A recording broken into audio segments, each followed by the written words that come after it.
The door to the guest room was closed. That was already strange, we never closed it. But it was 3:12 a.m. and something, I don't know what, just told me to check. Not a sound, not even breathing. But I swear to you, I felt something in the air.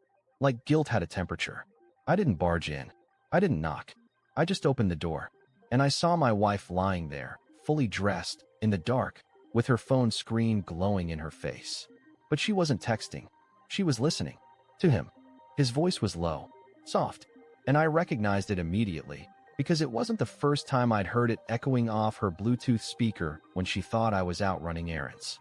She jumped like she got caught stealing, pulled the blanket over her head, said, "It's just a podcast." I said nothing. I just looked at her, and I'll never forget what she said next. "Don't start. Don't start." As if I was the one interrupting something sacred. As if I was the one ruining the moment. I turned around and walked back to our bedroom. She didn't follow. She didn't explain. I don't even think she paused the call. She stayed in the guest room the rest of the night. The next morning, the sheets in our bed were still tucked in on her side, untouched. Like she'd never even tried to lie. You know that moment when something small breaks inside you? Not loud, not messy, just a quiet crack in your chest. That was the moment for me. Because I realized something brutal. She wasn't cheating on me in secret. She wanted me to know. She wanted me to see it. To feel replaceable. So I made a silent decision right there. Brushing my teeth the next morning, staring at my own reflection like a stranger. I wouldn't fight. I wouldn't yell. I wouldn't even ask who he was. I'd just wait for the perfect moment, then walk out without looking back. Because if she wanted to feel powerful, she was about to learn how silence can wreck someone more than screaming ever could. The universe is funny. It doesn't always scream when it gives you a sign. Sometimes it just hands you a quiet little accident wrapped in Wi-Fi and timing. That's exactly what happened 2 nights after I found her whisper laughing in the dark to another man. I hadn't mentioned it. I hadn't brought it up. She stayed in the guest room again the next night, like it was completely normal. No fight. No apology. Just distance. She acted like I was the dramatic one for noticing. That morning she made toast like nothing was broken. Said, "You're quiet." And I just nodded. But that Friday night, the universe stepped in. She was curled up on the couch with a glass of wine in one hand and her phone in the other. I was in the kitchen, microwaving leftovers like a sad little sitcom character. The TV was paused on some movie she pretended to like for my sake, but hadn't paid attention to in weeks. And then, mid-sip, mid-scroll, mid-silence, it happened. Her phone auto-connected to the living room TV. And just like that, the screen flashed from the paused movie to a video. A bedroom, dim lighting, a man's voice, low, intimate, definitely not mine, saying, "You know I hate when you wear clothes to bed." She fumbled like she'd just touched a live wire. The wine glass fell from her hand and shattered across the floor. I stood still, fork halfway to my mouth.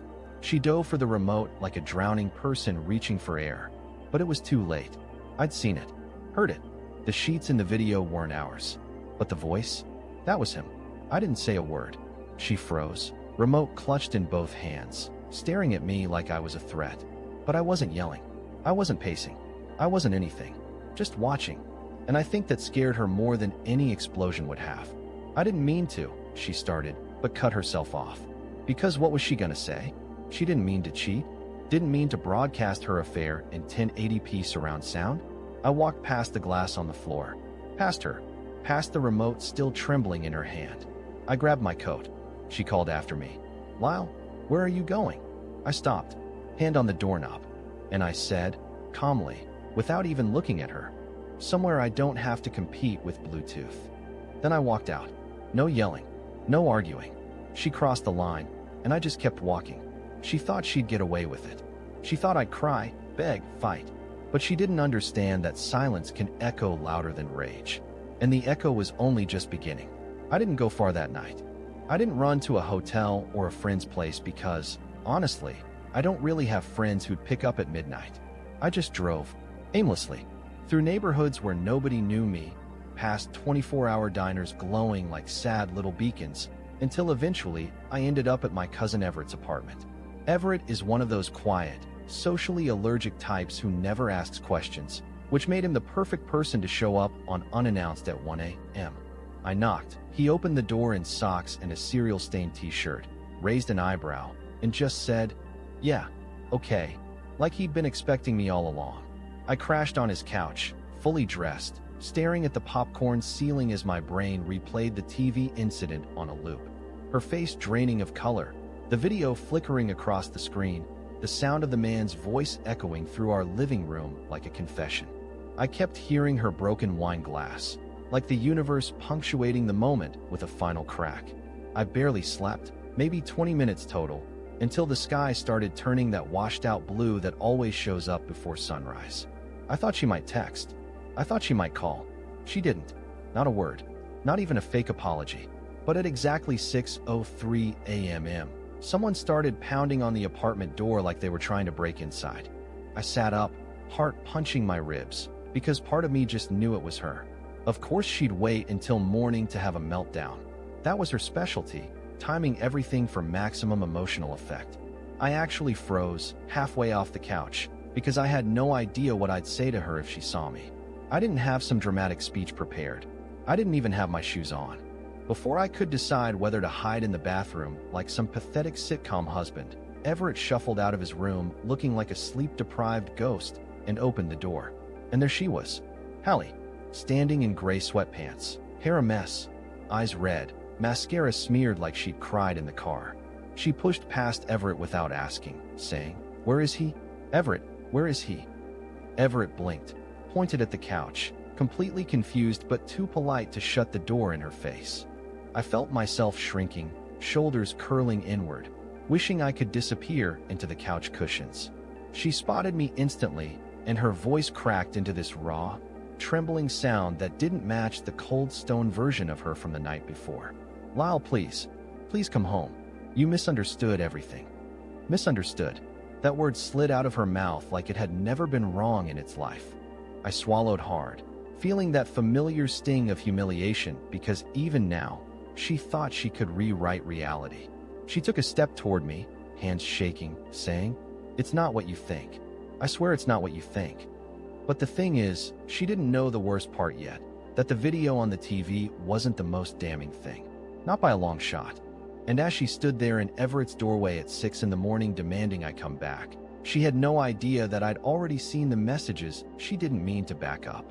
She had no idea that the truth I was holding on to would destroy every lie she thought she'd prepared.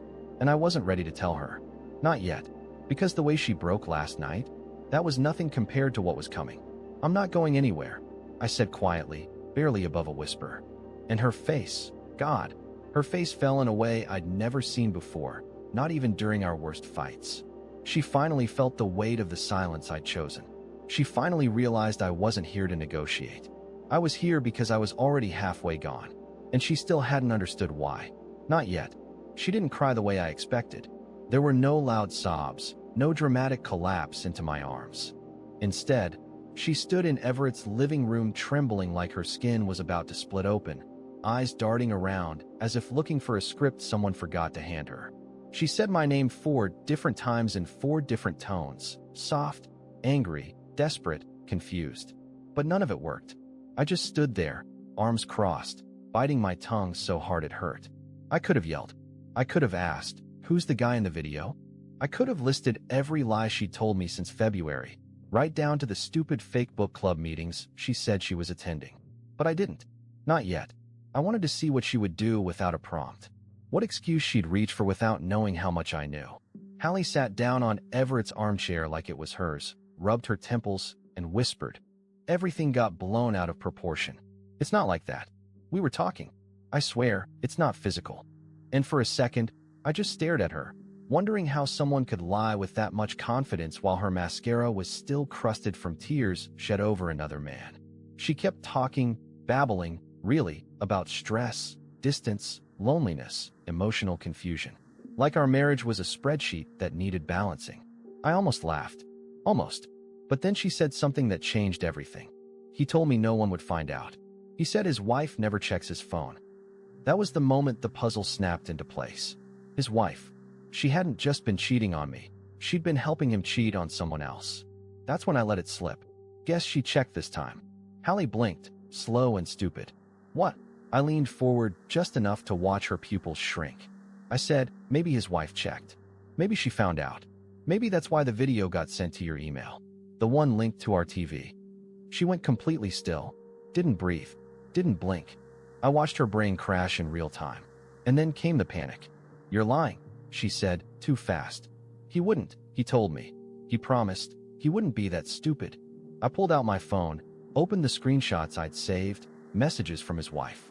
A woman I didn't even know existed until 12 hours ago. She'd found me on Instagram. Said she pieced it all together after seeing Hallie's name pop up one too many times. Said she had evidence. Said she was tired of living in the dark. I didn't answer her right away, but I didn't need to. She sent the video anyway. She wanted me to see. I didn't even show Hallie the messages. Just the contact name. The first line of the DM. "I think your wife and my husband are sleeping together." Hallie turned gray. Not pale. Not white. Gray. She stood up too quickly, stumbled, and grabbed the edge of the couch to steady herself. Then she did the one thing I didn't expect. She pulled out her phone and called him. Put it on speaker. It rang twice. Then went straight to voicemail. She tried again. Same thing. Again. And again. Each time, her breathing got shallower. Her hands shook harder. Her voice cracked as she mumbled his name under her breath like a curse and a prayer at the same time. That's when I realized something chilling. She wasn't panicking because she'd hurt me. She was panicking because he was gone. She was afraid she'd been used. That maybe, just maybe, he'd deleted her the second things got messy. And I just stood there, watching it all unfold. The same way she watched me vanish from our marriage without blinking. Now she was the one left in the dark. And it was only the beginning. She left Everett's place in silence. No hugs. No final look. She didn't even say goodbye. Just quietly slipped out the door like a ghost who suddenly realized she was haunting the wrong house. I didn't chase after her. I didn't ask where she was going. I just sat on the edge of the couch for what felt like an hour, barely breathing, staring at the spot where she'd panicked into her phone like a gambler watching her last chips get swept off the table. Everett, to his credit, didn't ask a single question. He made coffee, nodded at me, and went back into his room. That's why I'd gone there. No judgment, no advice, just space. But the truth was, I couldn't sit still. Not after what I'd seen, not after what I'd heard, and definitely not after what I knew was coming next. At 9:27 a.m., my phone buzzed. I knew who it was before I even looked. Her name was Julia, the wife of the man Hallie had been sneaking around with. We'd messaged back and forth a little the night before, just enough to establish that we were both drowning in the same ocean. But this time, she asked something unexpected. "Can we meet? Somewhere neutral. I have something you should see." At first, I hesitated. I wasn't sure if I wanted to keep digging. Part of me thought I'd seen enough. I mean, what else was there to know? But another part of me, the part that had sat through every lie with a smile, every fake apology with hope, needed to look this ugliness in the face. Needed to understand the full scale of what had been done to me. We met in a tiny coffee shop on the far side of town. It was almost empty. She was already there when I arrived. Mid-30s, plain blue hoodie, no makeup, hair in a loose braid. She looked like she hadn't slept in days. I realized I probably looked the same. She didn't stand when I walked up, just gestured to the seat across from her like we were two exhausted coworkers about to go over disaster reports. She slid a manila folder across the table. "I printed everything," she said flatly. I opened it. Dozens of pages. Screenshots, emails, message threads, a hotel receipt. All from the past 6 months. The first message was dated the week Hallie had started saying she needed more space. I flipped through them in silence. Most of it I expected. But then I reached the final few pages, and my stomach dropped. Julia noticed. She leaned forward. "You didn't know about the weekend in Boston, did you?" I shook my head slowly. They hadn't just been cheating in secret. They'd taken trips. Stolen whole weekends while pretending to visit family or attend conferences. The Boston trip was booked under a fake name, but the credit card was his. The photos were all time-stamped. Her in his lap. Him holding her hand on a hotel balcony. Both of them smiling like they hadn't broken 2 marriages on the way there. But the worst part wasn't the affair itself. It wasn't even the lies. It was the note Julia had found tucked inside one of his old travel bags. A handwritten letter. Addressed to Hallie. "One day we won't have to sneak around. One day, it'll just be us. Be patient. He's weak. He'll crack soon. He's weak." That's what she'd let him write about me. And from the look of it, she hadn't argued. She'd probably smiled. Maybe even agreed. Julia sipped her coffee like it was water. I figured you had a right to know. I'm divorcing him. Papers are already drafted. I nodded slowly, still staring at the handwriting. The way he curled his letters. The tiny heart she had drawn in the corner of the page, like a teenager passing notes in class. But I wasn't sad anymore. I wasn't even angry. Something colder was moving through me now.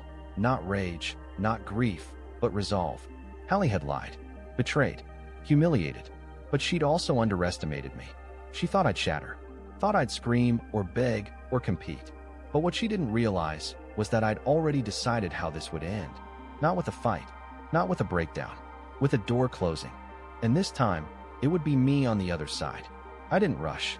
I didn't pack in a fury or storm through the house like some wounded soap opera husband. No, I was calm. I was surgical, quiet as a breath. I went home while I knew she was at work, if she even still called it that, and I took my time. I walked into that house like it was already a place I used to live. No emotion, no panic, just a plan. Everything I took, I had paid for.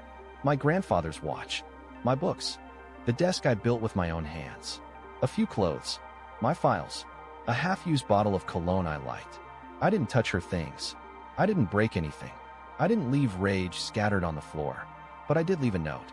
Not a letter, not a goodbye, just a single piece of paper, folded neatly, placed on the kitchen counter where she always dumped her keys. Inside, in my cleanest handwriting, I wrote one sentence. Nothing more.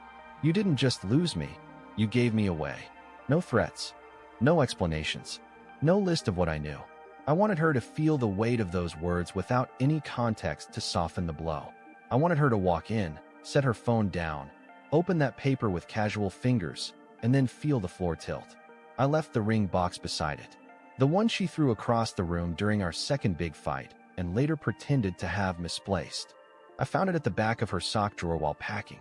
The ring was still inside, untouched, just sitting there like a relic from a life she'd already abandoned. I turned off the lights as I left, locked the door, dropped the key through the mail slot. I didn't even look back. A few hours later, I turned my phone on. 37 missed calls, 9 voicemails, 12 texts, all from her. They started calm, then confused, then panicked. Where are you? Lyle, this isn't funny. Did something happen? Please come home. Please. Is this about Boston? That one. That was the one that made me sit down. Because it meant she knew. Not just that I was gone, but why. Then the calls started coming in again. I didn't answer. I let her voice fill up the inbox, each message a little more frantic than the last. By the 6th voicemail, she was crying. Not sniffling, full-on gasping, sobbing, begging like she was drowning on dry land. She kept saying, I didn't mean to choose him. I didn't mean to lose you. And that was it, wasn't it? She didn't mean to. But she did. She chose a version of life where I wasn't part of it. She thought I'd always be there, stuck in the background, too soft to ever leave. She miscalculated. I stayed with Everett for another night, just to give her space to marinate in the silence. Let her walk through that quiet, half-empty house with her fake perfume and her phony excuses and see what loyalty looks like after it's been erased. And she still had no idea that I wasn't done. Because this wasn't just going to be an exit. It was going to be a reckoning. The silence must have eaten her alive. I didn't respond to a single message, not one missed call. I gave her nothing, and that was exactly what she feared most, being left alone with herself. No audience, no arguments to twist, just her and the weight of her decisions echoing around the house we used to call home. By Sunday afternoon, the calls stopped. I thought maybe she'd given up. But no, Hallie had just switched tactics. At exactly 4:13 p.m., Everett's buzzer went off. He looked at me from across the living room with this expression that was part confusion, part warning. I already knew who it was. She didn't just want to talk. She wanted to perform. I opened the door before she could buzz a second time. She stood there in a coat she never wore around me, with her hair done and makeup smudged just enough to look like she'd been crying, but still wanted to look good doing it.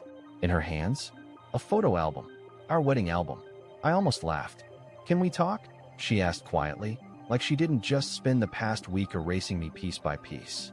I leaned against the doorframe, didn't invite her in, didn't move. I brought something, she said, holding the album up like it was a peace offering instead of a collection of frozen memories from a life she'd already burned down. I thought if you saw how happy we were, how real it was, maybe you'd remember why we got married. I stared at her for a long second. You think I forgot? I asked. No, Hallie. I remember everything. Before she could answer, another voice cut in from behind me. You didn't tell him about Arizona, did you? Both of us turned. Julia, the other man's wife, standing in Everett's hallway like some avenging angel, holding her own little folder. Only this time, it wasn't filled with screenshots. It was a printed flight itinerary, one with Hallie's name on it. Round trip to Phoenix. 3 months ago. I looked at Hallie, and in that second, all the color drained from her face. I thought, she stammered. I thought that got deleted. Julia stepped forward. Calm, sharp, merciless. He used my points to book your flight. Thought I wouldn't notice. But you left your name on the check-in screen. Amateurs.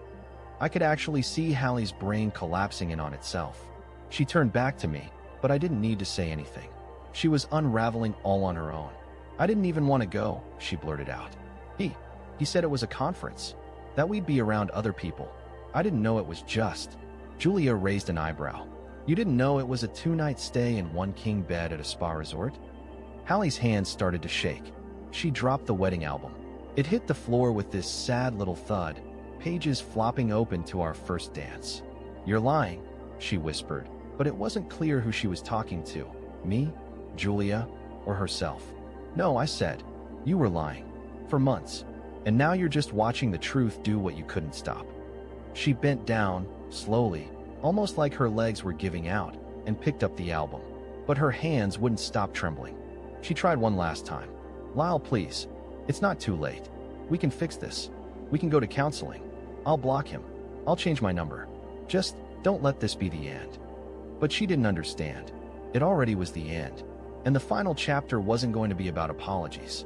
It was going to be about accountability. She didn't leave right away. After Julia exposed her in the hallway like that, Hallie just stood there, hugging the photo album like it could protect her from the truth. I think in her head, she still believed she could control the story, turn this into some dramatic comeback, like the one she used to watch on her sappy reality shows. She didn't understand that real life doesn't come with background music and makeup artists. Just consequences. Julia left without another word. She didn't need to say anything else. She'd already delivered the final blow, calmly, clinically. After that, it was just me and Hallie in Everett's doorway. She kept whispering my name like it was a password that no longer worked. Lyle, please. I know I ruined everything. But can you honestly tell me none of it mattered? That we didn't matter? I sighed. Not because I didn't care, because I did. God help me, I did for so long. I carried the weight of that marriage on my back while she wandered off and handed her loyalty to someone else, like it was nothing. But the truth? The part that stung the most? We did matter. We just didn't matter enough to her. I looked her in the eyes and said, Hallie, I spent the last year wondering what I did wrong. I twisted myself into knots trying to be enough for someone who already decided I wasn't. But I'm done bleeding for a version of you that doesn't exist anymore. Maybe never did. She opened her mouth to speak again, but I held up a hand. No more promises. No more tears. I'm not angry anymore. I'm not broken. I'm just done. Then I handed her something. A small envelope. Inside were signed divorce papers. Clean. Simple. I'd already talked to a lawyer. All she had to do was sign and walk away. Her hands shook as she held it. So that's it. I nodded. No more shouting. No more begging. You crossed the line. I just finally chose not to follow. She turned and walked away slower than she'd arrived, as if hoping I'd call her back. But I didn't. I stood in that doorway and watched her disappear like a chapter I'd finally finished reading. 3 months later, my life looked nothing like it used to. I got a small apartment on the other side of town. Quiet. Clean. Mine. I went back to painting, something I hadn't done since college. I started therapy, reconnected with old friends I'd pushed away. I wasn't healed overnight. I had days where I still caught myself looking at the passenger seat and expecting to see her. But those days faded. And one afternoon, at a weekend art class I almost didn't attend, I met someone. Her name's Marin. She's nothing like Hallie. She listens more than she talks. She asks questions. She laughs with her eyes, not just her mouth. We've only just started getting to know each other, and honestly, I'm not rushing it. I'm not desperate to prove anything or to fill some hole someone else left behind. Because I'm not the man I was before. I'm stronger now. Clearer. And I finally know that love isn't supposed to feel like quiet suffering. It's supposed to feel like coming home, not begging someone else to stay.